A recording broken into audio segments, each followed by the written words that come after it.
Hola, ¿qué tal chicos? ¿Cómo les va? ¿Cómo andan? Hoy nos toca estudiar acerca de los huesos de la pierna y el pie, proveniente de la clase de miembro inferior. Así que comencemos. Bueno, para esta clase vamos a arrancar directamente con letras 3D. La idea es poder reconocer los principales accidentes óseos de cada hueso y también poder poner al hueso en posición anatómica, que es lo que a ustedes les van a pedir en el día del examen. Entonces, primero comencemos con la tibia. La tibia es considerada un hueso largo, ya que predomina su altura por sobre su ancho y su espesor. Si es un hueso largo, vamos a reconocer dos extremidades o epífisis, una epífisis proximal y una epífisis distal, y en el centro un cuerpo o diáfisis. Entonces, para ponerlo en posición anatómica, nos vamos a guiar acerca de los planos que siempre utilizamos en las clases. Si trazamos un plano transversal que nos divide en superior de inferior hacia superior, vamos a encontrar la presencia de los cóndilos medial y lateral junto a las superficies articulares para poder articularse con los cóndilos femorales en la articulación de la rodilla. Luego, hacia inferior, vamos a ver la presencia de la carilla articular para el astrágalo.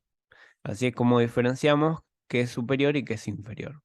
Luego, si trazamos un plano coronal que nos divida en anterior de posterior hacia anterior, vamos a encontrar la presencia de la tuberosidad de la tibia, que es donde se va a insertar el ligamento rotuliano, y hacia posterior reconocemos la presencia de la línea del sóleo. Aquí es donde se inserta el tendón del músculo sóleo. Y por último, si trazamos un plano que sea sagital y nos divida en medial y lateral, hacia medial vamos a encontrar la presencia del maleolo tibial o maleolo medial, y hacia lateral vamos a ver la presencia de las carillas articulares en ambas epífisis, tanto en la epífisis proximal como en la epífisis distal para el hueso peroné, ¿sí? Así es como se articula la tibia con el peroné, a través de estas carillas articulares. Entonces, repasando, en la epífisis proximal me interesa que conozcan la presencia de los dos cóndilos, medial y lateral, acerca de las carillas articulares, y en esta región superior vamos a ver específicamente la presencia del área intercondilia anterior y el área intercondilia posterior, separados por la eminencia intercondilia. Recuerden que la eminencia intercondilia está determinada por estos dos tubérculos, uno medial y otro lateral, que delimitan a la eminencia, ¿sí? Y luego se generan estos dos relieves, el área intercondilia anterior y el área intercondilia posterior. En la diáfisis, como accidentes importantes, tenemos a la tuberosidad de la tibia y hacia posterior la línea del sóleo ya mencionadas anteriormente. Y en la epífisis distal tienen que poder reconocer al maleolo medial, a la carilla articular para el astrágalo hacia inferior, hacia lateral van a poder reconocer la carilla articular para el peroné, y hacia posterior la presencia del surco malleolar para el músculo tibial posterior. Continuemos con el peroné. El peroné también es considerado un hueso largo, o sea que va a predominar su largo por sobre su ancho y su espesor. Va a presentar una epífisis proximal, una diáfisis o cuerpo y una epífisis distal. Este es un hueso un poquito más complicado para ponerlo en posición anatómica, pero si trazamos un plano transversal que nos divide en superior e inferior, vamos a encontrar hacia superior la cabeza del peroné, donde vamos a ver que está presente el vértice de la cabeza, que vendría a ser esto acá, y también presenta la carilla articular para la tibia. Entonces, hacia superior tenemos a la cabeza del peroné y el vértice de la cabeza con la carilla articular para la tibia. Esto es hacia superior. Mientras que hacia inferior vamos a encontrar a la epífisis distal, donde se encuentra el maliolo lateral o también conocido como maliolo peroneo. El maliolo lateral o peroneo va a estar presente en la epífisis distal. Si trazamos un plano coronal que nos divida en anterior de posterior hacia anterior, vamos a ver la presencia de una línea muy marcada, ¿sí? O mejor dicho, un borde muy marcado en este hueso, que quizás acá en el atrás no se percibe tanto, pero cuando vean el hueso posta, ahí se marca mucho mejor, que corresponde al borde anterior del peroné. Es un borde muy filoso y marcado que se puede observar mucho mejor. Y hacia posterior vamos a encontrar la presencia del maliolo lateral, que fíjense en que tiene una orientación hacia posterior. Fíjense en que esto es anterior y esto es posterior. Fíjense en cómo el maliolo se va hacia posterior y es mucho más fácil de delimitarlo. También hacia posterior podemos encontrar la presencia de un surco, que es el surco maliolar. Este surco también es importante para poder reconocer que es inferior y posterior, y de esta manera también sirve para distinguir lo que es el maliolo en la epífisis distal de la cabeza del peroné, que a veces es complicado diferenciar y saber dónde ponerlo cada uno de ellos.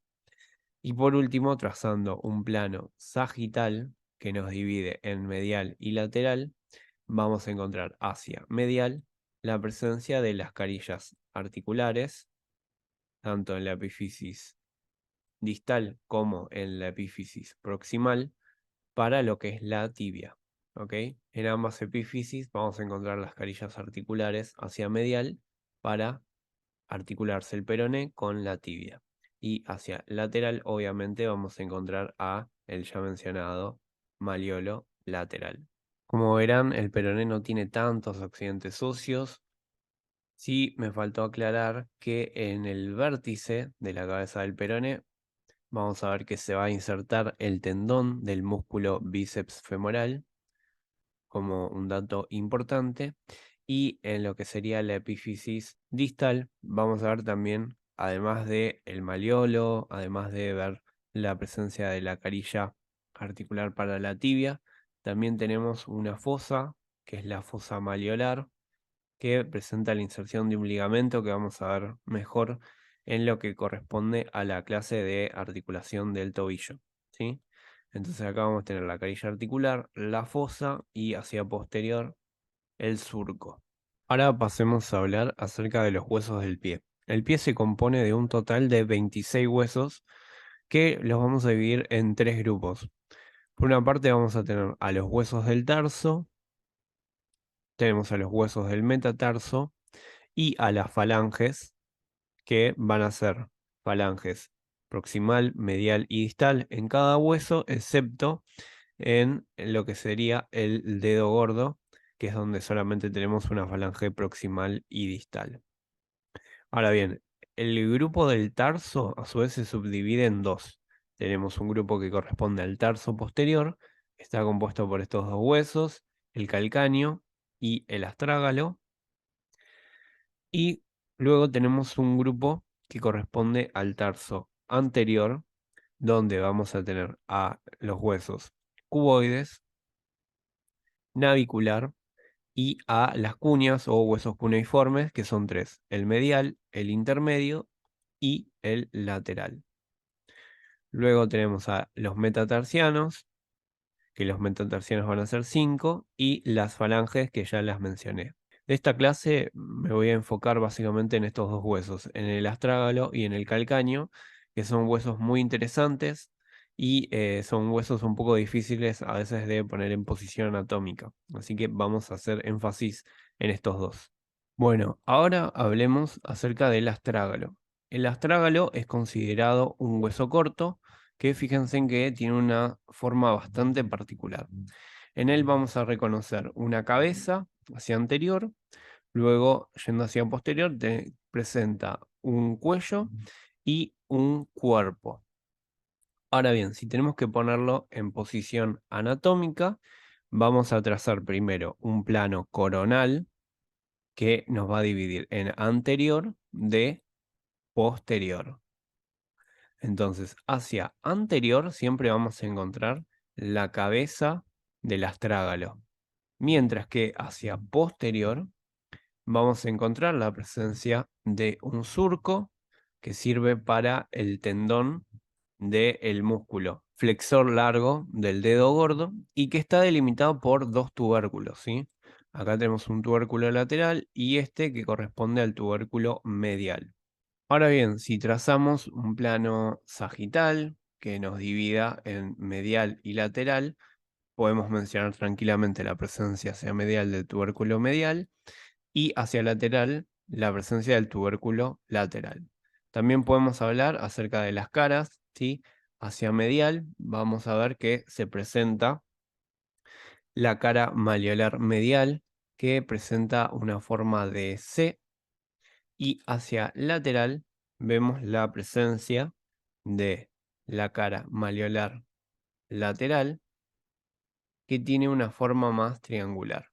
Y hacia lateral vemos la cara malleolar lateral que tiene la forma de un triángulo y además incluye a la apófisis lateral. O sea que esto va a ser lateral en el astrágalo y esto que marcamos acá va a ser medial. Y por último, si trazamos un plano transversal que nos divide en superior e inferior, hacia superior vamos a ver la presencia de la tróclea astragalina, que va a ser muy importante para la articulación del tobillo.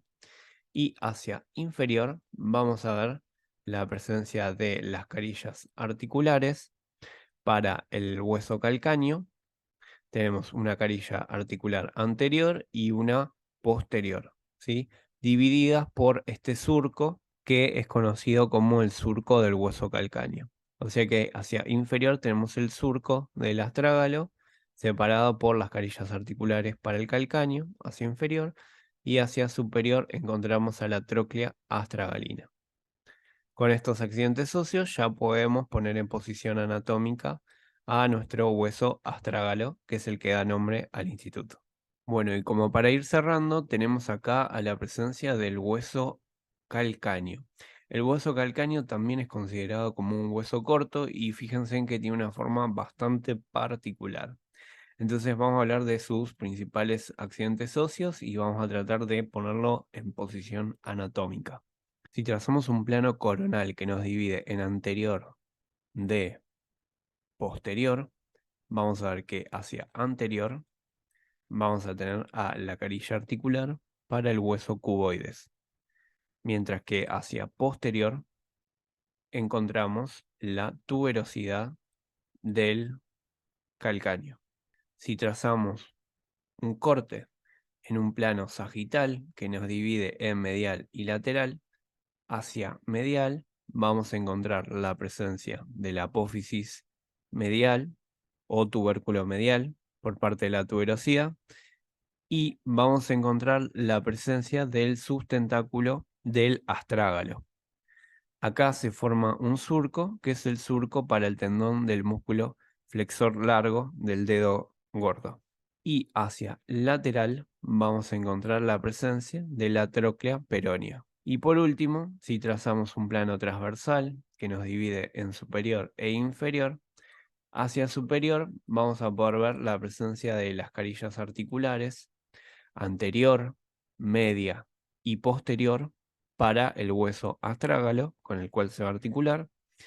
Y fíjense en que entre lo que sería la carilla articular media y posterior se termina delimitando un surco, que este surco corresponde al surco calcáneo.